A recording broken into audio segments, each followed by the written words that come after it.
Hello friends, എല്ലാ പേർക്കും മഴ തോരുന്ന മുമ്പ് എന്ന സീരിയലിൻ്റെ പുതിയൊരു എപ്പിസോഡിലോട്ട് സ്വാഗതം. അപ്പോൾ ഇന്നത്തെ എപ്പിസോഡ് തുടങ്ങാൻ നമ്മുടെ ബാലചന്ദ്രനും അലീനായിട്ട് സംസാരിച്ചുകൊണ്ട് നിൽക്കുകയാണ്. അപ്പോൾ ബാലചന്ദ്രനും മനസ്സിനൊരു ശാന്തത തോന്നുകയാണ്. കാരണം എല്ലാ പ്രശ്നങ്ങളും ഒരുവിധം അവസാനിച്ചെന്ന മട്ടിലാണ് ബാലചന്ദ്രൻ. അതുപോലെ തന്നെയാണ് അലീനയും. അപ്പോൾ തന്നെ ദത്തുപുത്രിയായിട്ട് ബാലചന്ദ്രൻ ഏറ്റെടുത്തതിൽ അലീന വളരെയധികം സന്തോഷം തോന്നുകയാണ്. അപ്പോൾ ബാലചന്ദ്രൻ പറയുകയാണ്, അപ്പോൾ നീ ഇനി എന്നെ എല്ലാ മക്കളും എന്നെ വിളിക്കുന്ന പോലെ അച്ഛാൻ വിളിച്ചാൽ മതിയെന്ന് പറയുകയാണ്. അപ്പോൾ അച്ഛ വന്നപ്പോൾ അലീനയ്ക്ക് അതൊക്കെ ഒരു പുതിയ അനുഭവമാണല്ലോ. കാരണം അലീന ഓർഫനേജിലാണല്ലോ വളർന്നത്. അപ്പോൾ അലീന വളരെയധികം സന്തോഷം തോന്നുകയാണ്. ഞാൻ അച്ഛ എന്നാണോ വിളിക്കേണ്ടത്, എനിക്ക് വിശ്വസിക്കാൻ പറ്റുന്നില്ല എന്നൊക്കെ പറയുകയാണ്. അത് അപ്പോൾ എന്നിട്ട് ബാലചന്ദ്രൻ പറയുകയാണ്, ഈ അച്ഛനും മകൾക്കൊരു പ്രത്യേകത ഉണ്ട് കേട്ടോ. അച്ഛനും ഇന്നലെ ജനിച്ചു, മകളും ഇന്നലെ ജനിച്ചു, അതല്ലേ രസം എന്നൊക്കെ പറഞ്ഞ് രണ്ടുപേരും കൂടി ചിരിക്കുകയാണ്.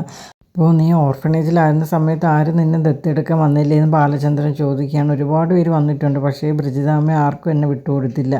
അതെന്തുകൊണ്ടായിരിക്കും എന്ന് ബാലചന്ദ്രൻ ചോദിക്കുകയാണ്. അപ്പോൾ ഈ അച്ഛൻ്റെ മകളായിട്ട് വരാനായിരിക്കും വിധി എന്നുള്ള രീതിയിൽ അലീന സംസാരിക്കണം. അതായിരിക്കും കറക്റ്റ് എന്ന് പറയുകയാണ്. ഓക്കെ, അതൊക്കെ പോട്ടെ, അച്ഛൻ എന്താണ് ഇന്ന് കഴിക്കാൻ വേണ്ടത്? ഇഡ്ഡലി വേണോ, ഇടിയപ്പം വേണോ, എന്താണെങ്കിലും പറഞ്ഞോളൂ എന്ന് ചോദിക്കുകയാണ്. അപ്പോൾ എല്ലാം ഓരോ പ്ലേറ്റ് വീതം പോരട്ടെ എന്ന് ബാലചന്ദ്രൻ പറയുകയാണ്. അപ്പോൾ ഇതൊക്കെ കേട്ട് അലീന പൊട്ടിച്ചിരിക്കുകയാണ്. എന്നിട്ട് കഥവിൻ്റെ മറയിൽ ചെന്നിരുന്ന് അച്ഛാ അച്ഛാന്ന് ഉറക്കെ വിളിക്കുകയാണ്. അപ്പോൾ ബാലചന്ദ്രൻ എന്തോന്ന് വിളിയും കേൾക്കുന്നുണ്ട്. അത് കഴിഞ്ഞ് കമല ഭർത്താവായ ശിവേട്ടനെ വിളിച്ച് കാര്യങ്ങളൊക്കെ പറയുകയാണ്. ബാലചന്ദ്രൻ തിരിച്ചു വന്നു എന്നും അലീനയായിട്ടാണ് വന്നിരിക്കുന്നത് എന്നൊക്കെ പറയുകയാണ്. അപ്പോൾ ഇത് കേൾക്കുമ്പോൾ ശിവാനന്ദം വിടുകയാണ്. വീണ്ടും അവളെയും കൊണ്ട് വന്നു എന്ന് ചോദിക്കുകയാണ്. അതെ, അവൾ വന്നാൽ മാത്രമല്ല അവൾക്കൊരു പുതിയ അധികാരം കൂടി കൊടുത്തിരിക്കും. അധികാരം, എന്ത് അധികാരം? അത് ദത്തുപുത്രിയായിട്ട് പ്രഖ്യാപിച്ചിരിക്കുകയാണ്. 3 മക്കൾക്കുള്ള അതേ സ്ഥാനം തന്നെ അലീനയ്ക്കും കൊടുത്തിരിക്കുക എന്നാണ് വൈജ പറഞ്ഞത്. ഇതൊക്കെ സഹിച്ചുകൊണ്ട് അവൾ എങ്ങനെയാണോ എന്തോ ഇരിക്കുന്നത്. ഇയാൾക്ക് ഇത് എന്തിൻ്റെ കേടാണോ എന്തോ. ഞാൻ എന്തായാലും ഒന്ന് അയാളെ വിളിച്ച് അതിൻ്റെ ആവശ്യമൊന്നുമില്ല. എത്രയായാലും ശിവേട്ട ഇങ്ങോട്ടൊന്ന് വരേണ്ടി വരുമെന്നൊക്കെ കമല പറയുകയാണ്. ഞാൻ നോക്കട്ടെ, ശിവനായിട്ട് സംസാരിച്ചിട്ട് എന്തെങ്കിലും നമുക്ക് തീരുമാനിക്കാമെന്ന് പറഞ്ഞ് ഇന്ന് പറയുകയാണ്. അപ്പോൾ എന്നോട് രാജു പറഞ്ഞിരുന്നു അവളെയും കൊണ്ട് റിസോർട്ട് കുറച്ച് നാൾ താമസിച്ചിരുന്നതൊക്കെ. വീണ്ടും തിരിച്ചു വരുമെന്ന് ഞാൻ ഒരിക്കലും വിചാരിച്ചില്ല എന്നൊക്കെ പറയുകയാണ്. എന്തായാലും ഞാൻ വൈകിട്ട് വിളിക്കാമെന്ന് പറഞ്ഞേക്കാൻ പറയുകയാണ്. എന്നിട്ട് കോൾ കട്ട് ചെയ്യുകയാണ്. അപ്പോൾ അത് കഴിഞ്ഞ് അലീന ബ്രേക്ക്ഫാസ്റ്റ് എല്ലാം ഉണ്ടാക്കി മുകളിലോട്ട് കൊണ്ടുപോവുകയാണ്. അപ്പോൾ കഥവ് കുറ്റിയിട്ടായിരിക്കും. അപ്പോൾ ആദ്യം ബാലചന്ദ്ര സാറെന്ന് വിളിക്കുകയാണ്. എന്നിട്ടാണ് ഓർത്തത് അയ്യോ അച്ഛനാണല്ലോ. എന്നിട്ട് അച്ഛാൻ വിളിക്കുകയാണ്. അപ്പോൾ ബാലചന്ദ്രൻ വന്ന് കഥവ് തുറക്കുകയാണ്. അപ്പോൾ ഞാൻ ഇതും കൊണ്ട് എങ്ങനെയാണ് വന്നത് എന്നറിയാമോ? ഈ കഥവ് എന്തിനാണ് കുട്ടിയിട്ടേന്ന് ചോദിക്കുകയാണ്. അതൊക്കെ ബാലചന്ദ്രൻ്റെ പുതിയ അടവുകളാണ്. നീ എന്താണ് എന്നെ വിളിക്കുന്നതെന്ന് അറിയാൻ വേണ്ടിയിട്ടാണ്. നീ ആദ്യം സാറെന്നല്ലേ വിളിച്ചത്, പിന്നെയല്ലേ അച്ഛൻ വിളിച്ചതെന്നൊക്കെ ചോദിക്കുകയാണ്. അതേ, ഞാൻ പിച്ച വെച്ചും അച്ഛൻ വിളിച്ചൊക്കെ വരുന്നതല്ലേ ഉള്ളൂ. അപ്പോൾ ഇനി അത് സ്ഥിരം ആയിക്കോളൂ എന്നൊക്കെ പറയാം. അതാണ് നല്ല കുട്ടിയുടെ ശീലം എന്നൊക്കെ ബാലചന്ദ്രൻ പറയുക. എന്നിട്ട് ബ്രേക്ക്ഫാസ്റ്റ് കഴിക്കാനായിട്ടൊക്കെ പറയുകയാണ്. അപ്പോൾ 65 ഡിഗ്രി സെൽഷ്യസ് ഉണ്ടെന്ന്, ഇനി ഞാൻ ചൂടായിക്കൊണ്ട് വരില്ല എന്നൊക്കെ പറയുകയാണ്. നീ ഇനി ചൂടായിക്കൊണ്ട് വരില്ല, അതെന്താ? അതങ്ങനെയാണ്. മുമ്പ് ഇവിടെ ഒരു ജോലിക്കാരി ഉണ്ടായിരുന്നല്ലോ, ഇപ്പോൾ ഇവിടെ ജോലിക്കാരിയൊന്നുമില്ല. ബാലചന്ദ്ര സാറിൻ്റെ മകളാണ് ചെയ്യുന്നത്, അപ്പോൾ കുറച്ച് ബുദ്ധിമുട്ടൊക്കെ ഉണ്ടെന്ന് പറയുകയാണ്. ഓഹോ, അങ്ങനെയാണോ എന്നൊക്കെ ചോദിക്കുകയാണ്. അപ്പോൾ ഈ മകൾ ഇപ്പോൾ എവിടെ നിന്നാണ് വന്നതെന്നൊക്കെ ചോദിക്കുകയാണ്. തിരുവനന്തപുരത്തുള്ള കഴക്കൂട്ട് എന്ന സ്ഥലത്ത് നിന്നാണ് വന്നതെന്നും അലീന പറയുകയാണ്. ഈ അച്ഛനെ വിട്ടിട്ട് മകൾ പോകുമോ എന്നൊക്കെ ബാലചന്ദ്രൻ ചോദിക്കുക. ഇനി ഒരിക്കലും പോകില്ലെന്ന്, ഞാൻ ചത്താലും പോകില്ല എന്നൊക്കെ അലീന പറയുകയാണ്. എന്നിട്ട് അലീന കയ്യിലൊരു അച്ഛൻ്റെ വാത്സല്യത്തോടു കൂടിയുള്ളൊരു സ്നേഹ ചുംബനം കൊടുക്കുകയാണ്. അപ്പോൾ അത് അലീന ഒരു സ്നേഹപൂർവ്വം തന്നെ വാങ്ങി അത് കൈ നെറ്റിയിലോട്ട് ഇങ്ങനെ വെക്കുകയും ചെയ്യുകയാണ്. കാരണം അലീനയ്ക്ക് ആ സ്നേഹവും വാത്സല്യമൊക്കെ കിട്ടുന്ന ആദ്യമായിട്ടാണ് ഒരു അച്ഛൻ്റെ സ്നേഹം. അപ്പോൾ അത് ശരിക്കും അലീന ആസ്വദിക്കുകയാണ്. എന്നിട്ട് അലീന പെട്ടെന്ന് തന്നെ താഴേക്ക് ഇറങ്ങി പോവുകയാണ്. അപ്പോൾ അത് കഴിഞ്ഞിട്ട് നമ്മുടെ വൈജയന്തി റെഡിയായിട്ട് വരികയാണ്. അപ്പോൾ കൃഷ്ണചമൻ വന്ന് ചോദിക്കുകയാണ്, അമ്മ എവിടെയാണ് പോകുന്നതെന്ന് ചോദിക്കുകയാണ്.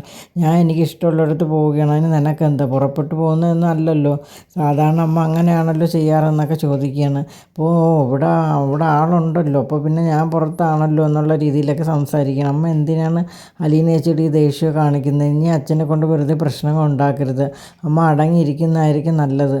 അപ്പോൾ എന്നെ അടക്കി നിർത്താനാണ് നിൻ്റെ ഉദ്ദേശം അല്ലേ? നീ റിസോർട്ടിൽ 3-4 ദിവസം എൻ്റെ അച്ഛൻ്റെയും അലീനയുടെയും ഉപദേശം കേട്ട് നീ ആളാകെ മാറിപ്പോഴും. നീ അച്ഛൻ്റെ മോളായോ എന്നൊക്കെ ചോദിക്കുകയാണ്. ഞാൻ അച്ഛൻ്റെ മോൾ തന്നെയാണ്. എങ്കിൽ അച്ഛനെ തന്നെ കണ്ടു പഠിച്ചു, പിന്നെ അമ്മയെ കണ്ടു പഠിക്കണോ? അമ്മയെ കണ്ടു പഠിച്ച് എൻ്റെ ജീവിതം ഒരു വഴിയാധാരമാവുമെന്നൊക്കെ പറഞ്ഞു. നീ അതെന്താടി ആ അർത്ഥത്തിൽ പറഞ്ഞത്? ഞാൻ എന്ത് തെറ്റ് ചെയ്തെന്നാണ് പറഞ്ഞത്? ഞാൻ മാനവ മര്യാദയ്ക്ക് തന്നെയാണ് ഇവിടെ ജീവിച്ചത്. നിൻ്റെ അച്ഛനല്ലേ വീട്ടു വേലക്കാരിയെ ഇവിടെ താമസിപ്പിച്ച് മകളായിട്ടാണ് അംഗീകാരം എല്ലാം കൊടുത്തത്. അത് അധിക നാൾ ഒന്നും വെച്ചുകൊണ്ടിരിക്കാമെന്ന് നീ വിചാരിക്കേണ്ട പറയാം. അവളെ എത്രയും പെട്ടെന്ന് നിന്നെ അടിച്ച് പുറത്താക്കുമെന്നും പറയുകയാണ്. അപ്പോൾ ഇതൊക്കെ കേട്ടിട്ട് കൃഷ്ണജയ്ക്ക് ദേഷ്യം വരികയാണ്. അമ്മ അലീന ചേച്ചി ദ്രോഹിച്ചില്ല എങ്കിലും കുഴപ്പമില്ല, ഇത്ര വേണം ദ്രോഹിച്ചോ, പക്ഷേ അച്ഛനുമായിട്ട് കുസ്തി പിടിക്കാൻ പോകാതിരുന്നാൽ മതി, എങ്കിൽ ഇവിടുത്തെ പ്രശ്നം ഒരു കാലവും തീരില്ല എന്ന് പറഞ്ഞിട്ട് ദേഷ്യത്തോടു കൂടി കൃഷ്ണജ കയറി പോവുകയാണ്.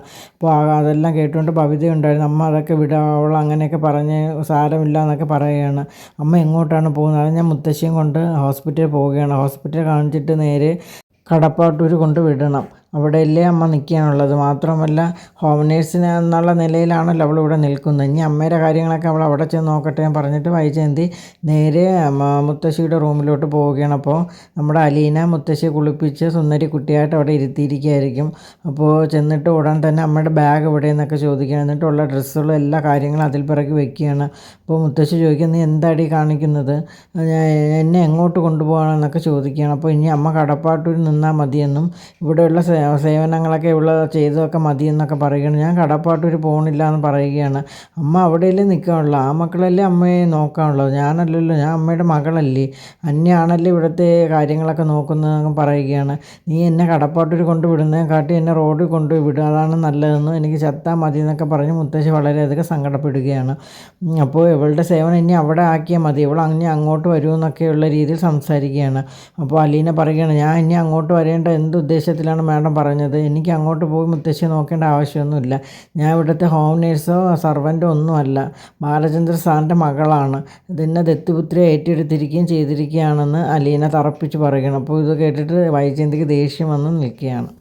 അപ്പോൾ വൈജയന്തി പറയുകയാണെങ്കിൽ ആ പദവി ഏത് നിമിഷം വേണമെങ്കിലും ബാലചന്ദ്രൻ എടുത്ത് മാറ്റാവുന്നതേ ഉള്ളൂ, അപ്പോൾ നിന്നെ തീരും, ദത്തുപുത്രിയുടെ ആഘോഷമല്ല എന്ന് പറയുകയാണ്. അങ്ങനെ തീരുന്നെങ്കിൽ തീരട്ടെ, പക്ഷേ ബാലചന്ദ്രൻ സാർ ഒരിക്കലും അങ്ങനെ ചെയ്യില്ലെന്ന് പറയുന്നത്. മറ്റു മക്കൾക്കുള്ള അതേ അധികാരം തന്നെയാണ് എനിക്കും തന്നിരിക്കുന്നതെന്നും പറയുകയാണ് അലീന. അപ്പോൾ ഇതോടുകൂടി ഇന്നത്തെ എപ്പിസോഡ് ഇവിടെ അവസാനിക്കുകയാണ്. അപ്പോൾ നിങ്ങൾക്ക് എൻ്റെ വീഡിയോസൊക്കെ ഇഷ്ടമാണെങ്കിൽ എൻ്റെ ചാനലൊന്ന് സബ്സ്ക്രൈബ് ചെയ്യുക, അതോടൊപ്പം തന്നെ ലൈക്ക് ചെയ്യുക, ഷെയർ ചെയ്യുക, നിങ്ങളുടെ വിലയേറെ അഭിപ്രായങ്ങളൊക്കെ അറിയിക്കുക. താങ്ക്